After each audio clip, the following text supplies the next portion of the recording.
Well, hello everybody and a happy new year to all of you. And I hope that your Christmases were particularly restful and relaxing despite, I know, being very, very different.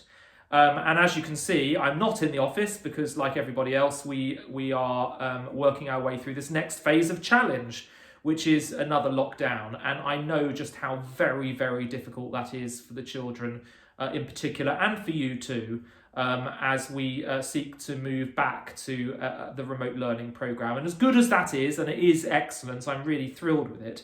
It's not the same as on-site teaching and learning, and not least because the children want to be in school and they want to be around their friends. Of course they do, and it is, however much it might be the right thing for us to do to try and get this virus under control, I am acutely aware of the impact that it will have on children and on you.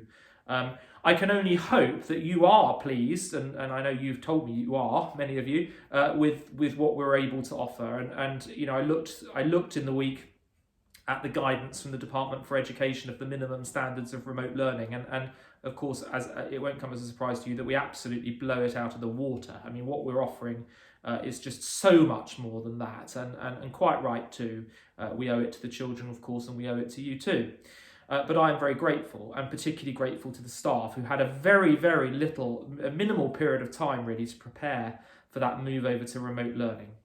And many of them, staff and also pupils, and I know you as well, are trying to manage very difficult circumstances in both receiving that remote learning at home and also for staff trying to deliver it. And I'm incredibly grateful to them for it.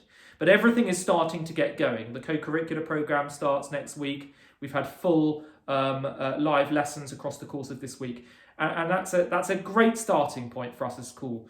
I'm also conscious of the fact that it is very ambitious, and it is also quite tiring. Tiring for pupils and also tiring for staff. And we will need to review it. There is no doubt about that. We'll need to review the programme and potentially scale it back a little bit. You know, we're mindful of not wanting children just to be glued to their screens all day. But my view is that we should start with the really ambitious, full remote learning programme. And then if we need to move back from it or we need to tweak it, that's the better way round. In a sense, it's a good problem to have if children have got too much learning going on remotely. That's certainly better that way round. However, what we will do is enact a review next week, and we are looking at how we best receive feedback from you and also from the pupils as well as to how they found it and any necessary changes that we might need to make. I mentioned earlier that some staff are finding this period particularly difficult for a whole range of different reasons, and I'm grateful to you for being understanding of that. In the junior school, where there are particular complexities with staff, they're able to cover that at the moment internally. If that isn't the case or there's a change to that, then of course they'll let you know directly. In the senior school, where there are multiple teachers involved in the education of any one child, Mr Holmes will write from next Friday outlining specifically which teachers are struggling to maintain the expectations that we have of that remote learning programme, and I know you'll be understanding of that. What we're going to try and do is use subject specialists to at least top and tail the lessons, so that children have some contact with those subject specialists, but you'll be aware of the manifest complications and individual challenges faced by individual members of staff, and we just want to be transparent with you where that affects your child in particular. So from next Friday, those updates from Mr Holmes will go into the bulletin specifically over areas of staff concern.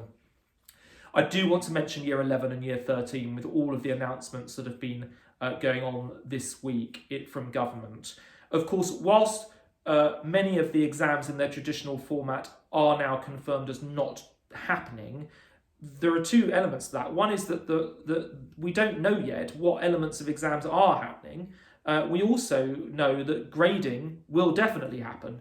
So there's a whole period of months now where it's incumbent on us to continue working incredibly hard to gather all of the evidence that we require to submit robust grading profiles for the children, but also to prepare them for what might well still be testing in the summer, either internally or externally moderated. So there are significant complexities with all of that, and I know that it will be causing anxiety for children and for parents in those year groups. So if you go to the bulletin today, you will see a letter where I invite you to 2 forums, one for year 11 on Wednesday of next week between 5 and 6, and one for year 13 on Thursday between 5 and 6. I will host those with Mr Holmes and with the respective head of that section. And if you read the letter, you'll see we're inviting questions in advance. We're also inviting questions from students. So we'll be able to outline the position that we know about at the moment, where we are at the moment, and what we're doing as a school. And we'll hopefully, through that, be able to answer all of the questions you have about mocks and data and some of it we don't know, but there's lots of things that we do know, and certainly be able to give a steer as to the mindset that those students should be in. And we know they're in a great position, and we don't want them to slip back from that position. That it's certainly not a case that things are over for them. That is not the case at all.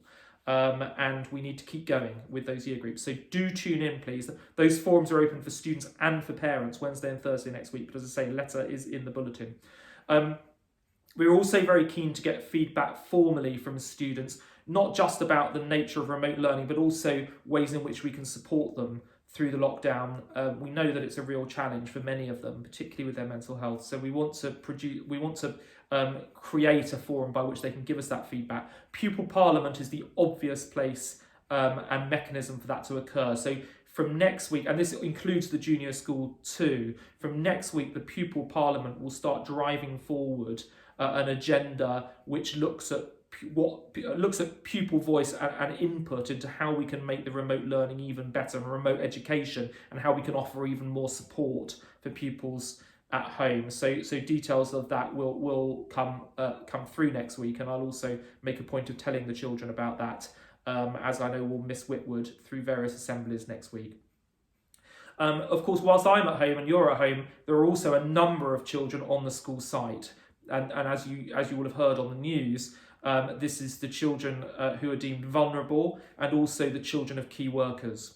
And I'm very, very grateful to parents who have stuck to the timings that we've given for that, which is essential to the smooth running of it.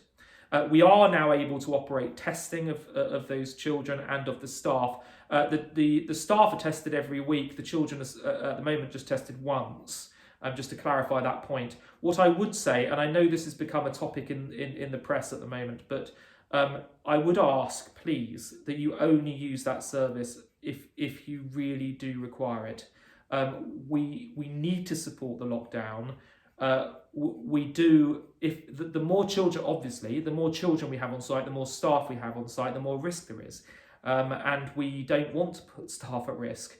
We don't want to do that. So obviously we want to support that function and that facility, and that's important and right, and we will continue to do it. But I do ask parents to think really carefully if they need to use it. I have to say to you, at the moment we've got nearly 25% of the junior school on site, which feels to me like it is too many.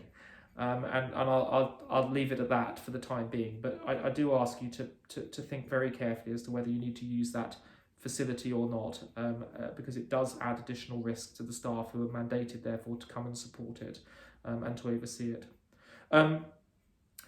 It is a trying time, it is a testing time. I know we've been in this period for many, many months, and much of that initial shock has gone away. Having said that, if anyone does now find themselves again in a period of temporary financial difficulty, we do have a separate charity which I chair, the Benevolent Fund, and Miss Latham, the treasurer of that charity, has written a letter in the bulletin today, just outlining how you can apply for temporary financial assistance should you require it, just during this, what we hope very much will be the last stage of this pandemic. So do have a look at that if that applies.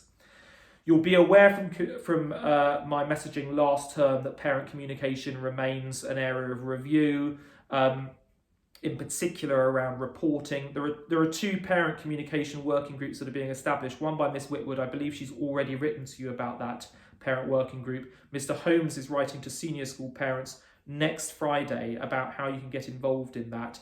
In the meantime, as you're aware, in the senior school, we've established this parent consultation week between tutors and parents, and that's happening next week. But most importantly, we have these two working groups being established now this half term so that we can put in place material changes, particularly around reporting, over the course of the rest of this year. I think that's enough for updates this week. I know there's a lot to get our heads around, particularly with this new phase of remote learning, and I hope that although it does feel like an awful lot, you're also very pleased with the level of provision we're able to give. So until next week then, do keep safe and well, and do use the support that we've got at the school. It's all detailed on the coronavirus support page on the website, so do look at that and use those resources. And I look forward to updating you further at next week's bulletin.